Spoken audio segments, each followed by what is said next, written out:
भगिनींनो, माझे स्नेही प्रभाकर विचारे, राजाराम विचारे, रामशेठ विचारे आणि बाळाशेठ विचारे, त्यांच्या भगिनी पुष्पा धोंडेभाऊ बोरचटे, एकूणच विचारे कुटुंबाचा माझा ऋणानुबंध 1980 साली सुरू झाला हे रवींद्र इथापीने या ठिकाणी नमूद केलं. माणूस प्रामाणिक आणि कष्ट करणारा असला की माणसाच्या जीवनाची दिशा कशी बदलते याचं उदाहरण हे विचारे कुटुंब आहे. श्रीमती हौसाबाई गणपत विचारे या भावंडांची आई नव्हतं तर ती मला सुद्धा मुलासारखीच म्हणायची. 2 महिन्यापूर्वीच तारापूरला गेलो असताना मी सगळा कार्यक्रम बाजूला सोडून त्यांच्या भेटी करता गेलो आणि माझा जो हात धरला ते हात सोडायलाच मिळत नव्हता. बस तो इथे. हा असा ऋणानुबंध सगळ्यांना नाही मिळत.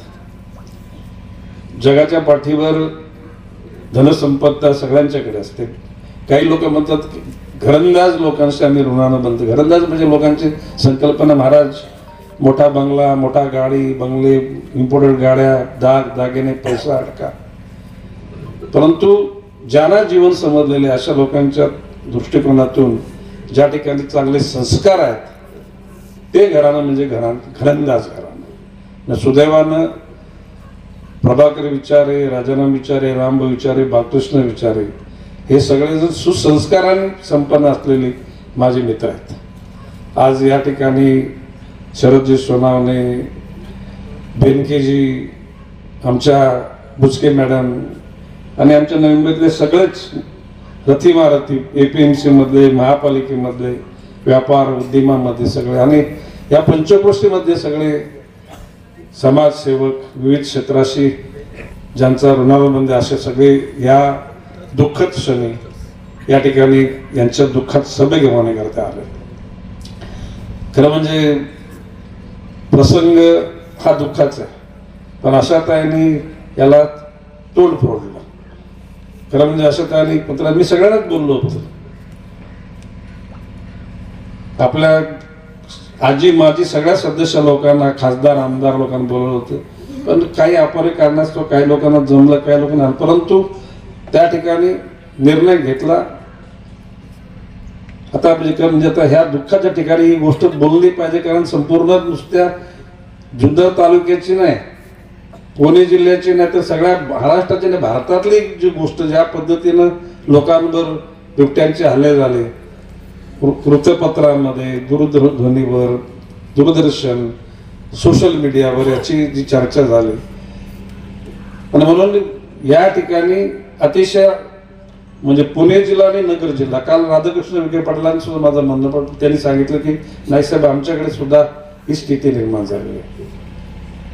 विदर्भामध्ये, चंद्रपूरमध्ये म्हणजे ताडोबाच्या कोर एरिया, बफर एरिया आणि बफर एरियामध्ये सुद्धा काही खायला मिळत नाही म्हणून प्राणी बाहेर येतात आणि त्या प्राण्यांना खाण्यासाठी वाघ आणि बिबट येते. आता प्रश्न असे, इथे वन खात्याचं जे क्षेत्रफळ फार नगण्य आहे.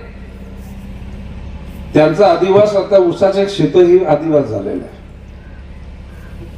पूर्वी या ठिकाणी जुन्नर तालुक्यामध्ये पूर्वी धरणं नव्हती, त्याला ऊस एवढा लागवड नव्हती. आता धरणं झाली, ऊसाची लागवड झाली आणि त्या ठिकाणी बिबट्यांना परिपूर्ण जीवन जगण्याकरता जी स्थिती निर्माण झालेली ही शेतीच्या माध्यमातून झालेली आहे.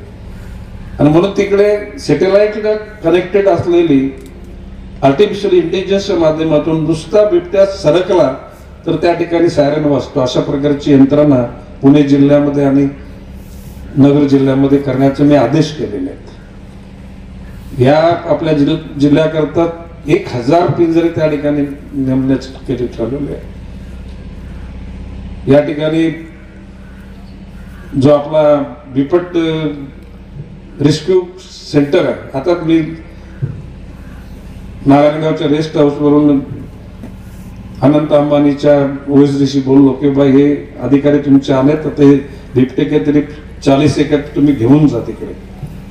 काही साऊथ आफ्रिकेच्या लोकांनी बिबटे मागितले. साऊथ आफ्रिकेमध्ये वाघ सिंह आहेत, अन्य प्राणी आहेत, परंतु बिबटे नाहीत. ते म्हणतात त्यांना पण देऊन टाका आणि अन्य राज्यांना जे पाहिजे असेल ते, कारण आपल्या जुन्नर तालुक्यामध्येच साधारणपणे 1000-1200 बिबटे आहेत. अशा प्रकारची ऑफिशियली 750 आहेत, परंतु अनऑफिशियली 1250 बिबटे आहेत. आणि ती स्थिती नगर जिल्ह्यामध्ये सुद्धा. तेवढंच कसं ना, आमच्या कोकणामध्ये माझ्या शेताच्या आसपास 8 बिबटे आहेत. एकूणच बिबटे म्हणजे गावात कुत्रे फिरतात तसे भविष्य काळात बिबटे फिरायला लागतील.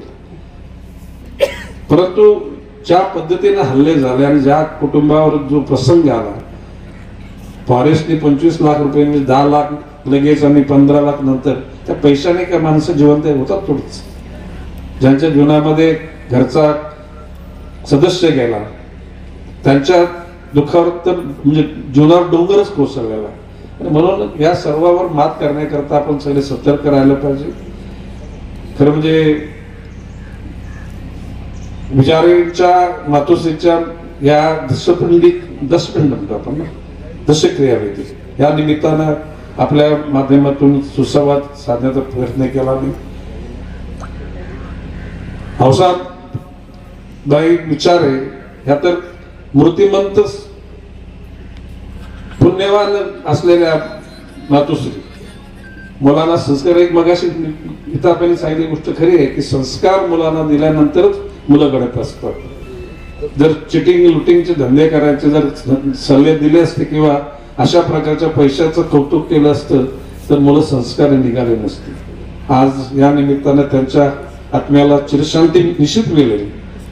विचारे कुटुंबाबरोबर जे दुःखाचं सावट, शेवटी मातोश्री 100 वर्षाची गाड्याने 200 मातोश्रीचं छत सावली कायम राहावी ही प्रत्येकाची इच्छा असते.